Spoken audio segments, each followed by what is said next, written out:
ತಂದೆ ತಾಯಿಗಳು ಬಹಳ ಕಷ್ಟಪಟ್ಟು ನಿಮ್ಮನ್ನ ಬೆಳೆಸ್ತಿರ್ತಾರೆ. ಬಹಳಷ್ಟು ಕನಸುಗಳು ಅವ್ರಿಗೆ ನಿಮ್ಮ ಬಗ್ಗೆ ಇರುತ್ತೆ. ಒಂದು ಸಾರಿ ಅದು ನಿಮಗೆ ನೆನಪು ಬರಲಿ.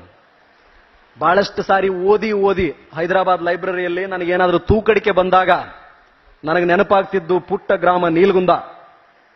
ಹೊಲದಲ್ಲಿ ಕೆಲಸ ಮಾಡೋ ನನ್ನ ತಂದೆ, ನನ್ನ ತಾಯಿ, ಏನಾದ್ರೂ ನಾನು ಮಾಡ್ಕೊಂಬರ್ತೀನಿ ಅಂತ ಆಶೆಗಂಗಳಿಂದ ನೋಡ್ತಾ ಇದ್ದ ನನ್ನ 3 ಜನ ತಂಗಿಯರು, ಒಬ್ಬ ತಮ್ಮ. ಅವ್ರು ನನ್ನ ಕಣ್ಮುಂದೆ ಬರ್ತಾ ಇದ್ರು. ನಿದ್ದೆ ಹೊಂಟೋಯ್ತಾ ಇತ್ತು. ಹಂಗೆ ಬೇಡ ಸ್ವಾಮಿ, ಇನ್ನೊಂದವರು ಎಕ್ಸ್ಟ್ರಾ ಓದೋಣ. ನಾನು IAS ಆಗಿ ಹೋದ್ಮೇಲೆ ಎಷ್ಟು ಜನ ನನಗೆ ಕ್ಲಾಪ್ಸ್ ಹೊಡಿತಾರೆ.